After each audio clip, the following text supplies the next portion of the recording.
Hello ફૂડી friends, કૃષ્ણાકા kitchen ખજાનામાં તમારું સ્વાગત છે. આજે આપણે બનાવીશું નો મેદા, નો આટા, નો બટર, નો ઓઇલ એવી સોજીમાંથી કેક. સૌથી પહેલાં ડીપ બાઉલની અંદર 1/4 કપ ઘી લીધું છે, મેલ્ટ કરીને તે લઈશું. એડ કરીશું 1/3 કપ દહીં, મોળું દહીં છે, મિક્સ કરી લઈશું. એડ કરીશું 1/2 કપ દૂધ, 1 કપ સોજી, મિક્સ કરીશું. એડ કરીશું 1/2 કપ દળેલી ખાંડ. હવે એને મિક્સ કરી લઈએ. સરસ મિક્સ થઈ ગયું છે.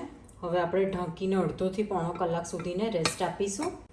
અડધો કલાક થઈ ગયો છે, જોઈ લઈએ. સોજી સરસ ફૂલીને રેડી છે.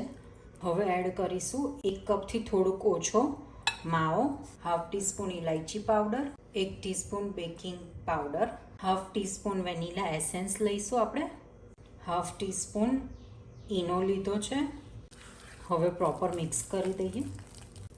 ઈનો નાખતા પહેલાં આપણી પાસે બેકિંગ ટ્રે રેડી હોવી જોઈએ અને ગેસ ઉપર આપણે જે કઢાઈમાં બેક કરવાના છે એ ગરમ થઈને રેડી હોવું જોઈએ. હવે આપણે એને બેકિંગ ટ્રેની અંદર ટ્રાન્સફર કરીશું. ટીનની અંદર મેં ઓલરેડી ઓઇલ લગાવીને ગ્રીસ કરી દીધું છે અને નીચે બટર પેપર લગાવી દીધું છે. ટેપ કરી લઈશું. હવે આપણે ઉપર બદામની કતરણ લઈશું. બેકિંગ ટ્રે આપણી રેડી છે. હવે આ બેક કરવા મૂકીશું. ઇડલી સ્ટેન્ડની અંદર મીઠું મૂક્યું છે. મીઠું મેં ઘણી બધી વખત યુઝ કરેલું છે એટલે થોડુંક બ્લેક થઈ ગયું છે. હવે એની ઉપર કાંઠલો મૂક્યો છે અને હવે આપણે એની ઉપર કેકનું ટીન મૂકીશું. કવર કરી દઈએ. કેકને મીડિયમ ફ્લેમ ઉપર 35થી 40 મિનિટ સુધીને બેક કરવા મૂકીશું. 35 મિનિટ થઈ ગઈ છે, ચેક કરી લઈએ. ટૂથપીક કાં તો સ્ટુઅરની મદદથી આપણે પ્રિક કરીશું. એકદમ ક્લીન આવે છે. કેક રેડી છે.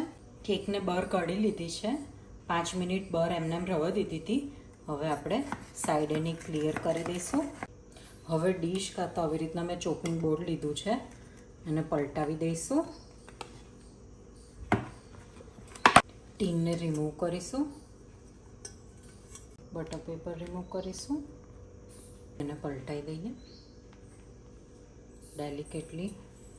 વાવ, ખૂબ જ સોફ્ટ બની છે. હવે કટ કરીશું.